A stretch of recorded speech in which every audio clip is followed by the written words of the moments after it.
Have you ever stopped to think about how a group of nations can just start with an idea, really, and spark something much bigger, something that transforms a whole region? It's pretty amazing, isn't it, how those focused steps can build real momentum. Exactly. Especially for things like peace and progress. Today, we're diving into what feels like a genuinely new chapter in African regional unity. hmm It's the formal establishment of the Mano River Union Parliament. That's right. So our mission today in this deep dive is to unpack what this new body actually is. We want to look at its surprising history and really get into why it matters so much for stability, for growth, for integration in West Africa. And we've been looking at a key source for this, haven't we? Yes, primarily a joint communiqué that details the parliament's establishment. It lays out the formation, the objectives pretty clearly. And it's significant. This isn't just, paperwork. The creation of this parliamentary body, it's really quite profound for the nations involved. Liberia, Guinea, Sierra Leone, and Côte d'Ivoire. It really sets a new stage for them. It does. A shared stage. Okay, so let's unpack this then. To really get why this new parliament is such a big deal, maybe we should quickly look back at the Mano River Union itself, the origins. Good idea. Context is everything here. The MRU, it officially kicked off October 3rd, 1973. That's when Liberia and Sierra Leone signed the Mano River Declaration. Named after the river itself, the boundary between them. Exactly. And right from the start, the main goal was pretty clear. Boost economic cooperation, regional integration, more trade, investment, shared development. But what's fascinating, I think, is its resilience. Almost right away. How so? Well, Guinea joined in 1980, expanding its scope. But then you hit the late 80s, the 90s. A really tough period. Right, the civil wars, the instability across the region. Exactly. You'd think an economic union might just, fall apart under that kind of pressure. Yeah, makes sense. But it didn't. Actually, the MRU kind of pivoted. It became a really critical player in peace building, in post-conflict reconstruction, especially after it got revitalized in the early 2000s. Okay, so it adapted. Massively. And then Côte d'Ivoire joined in 2008. That really cemented its importance, its staying power. So today, it's more than just economics. Oh, much more. It's a key platform now for regional peace, security, economic growth, sure, but also social cohesion among the member states. It's quite a story of collaboration, really, despite huge challenges. Which brings us to now. This is where it gets really interesting, I think. Building on that foundation, we get this new development, the MRU Parliament. It seems like a clear signal recognizing the role of, what's the term? Parliamentary diplomacy. Yeah, that's the one. And legislative cooperation, bringing lawmakers together. Okay, but for listeners, what does parliamentary diplomacy actually mean in this context? And what will this parliament do that the union wasn't already doing? Great questions.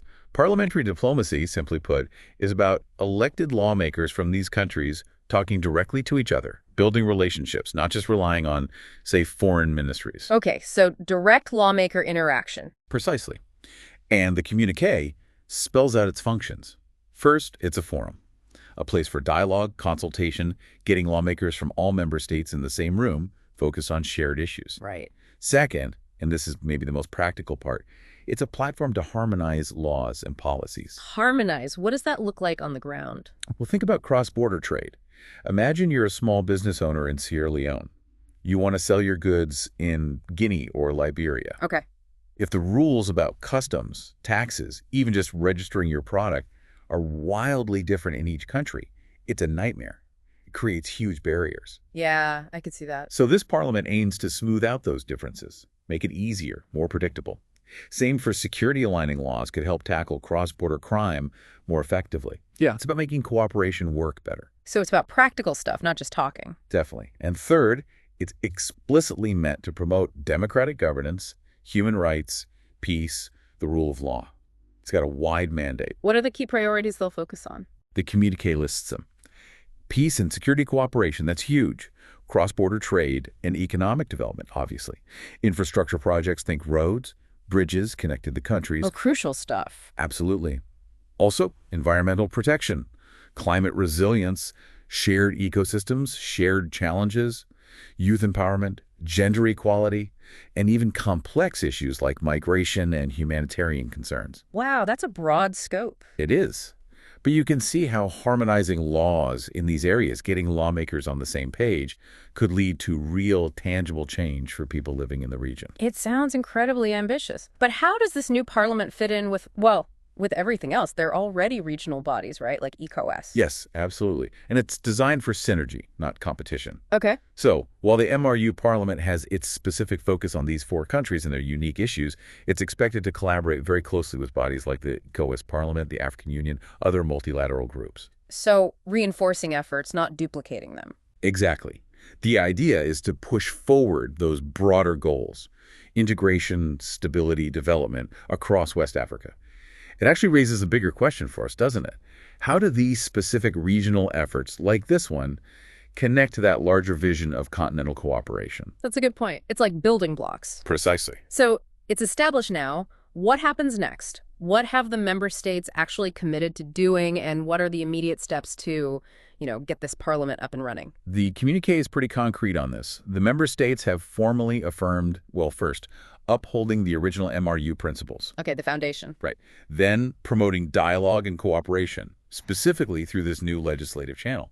And crucially, they've committed to working together to ratify the Parliament's legal framework and actually implement it. Implementation being key? Always. This includes setting up a permanent secretariat, the administrative backbone, and the governing structures for the Parliament itself. And what about the very next steps, like in the coming months? They've laid out a clear roadmap. First, the agreement needs to be ratified by the national parliaments in each member state. That's step one. Makes sense. Then, drafting the Parliament's own charter and its rules of procedure, how it will actually operate day to day. The nuts and bolts. Exactly. Right. After that, selecting the parliamentary leadership, appointing a secretary general, then convening the very first inaugural parliamentary session. Where will that be? It'll be hosted on a rotational basis among the member countries, which is a nice touch, I think. Yeah, symbolic. And finally, forming the standing committees that will focus on those key areas we talked about: trade, security, environment, and so on. These are all tangible actions to make it operational. So what does this all mean for you, our listener, watching this unfold? I think the establishment of the Mano River Union Parliament, it really is a powerful statement, isn't it? About regional solidarity, a renewed push for peace and development in West Africa. It absolutely is. It Yeah. feels like a very clear signal about a shared destiny, among the people of Liberia, Guinea, Sierra Leone, and Côte d'Ivoire. A commitment to working together. A very active commitment to building an environment where cooperation, progress, and unity can genuinely flourish, not just for today, but for future generations in the Mano River Basin. It's about consciously building a more integrated future. And maybe a final thought for you to consider. What could the long-term impact really be? Having legislative bodies like this one working across borders, especially in regions that have seen, significant conflict and challenges. It's a powerful model. Could this kind of deep legislative integration actually inspire similar efforts elsewhere? For peace, for prosperity? It really makes you think about the potential ripple effects when nations truly commit to working as one, doesn't it?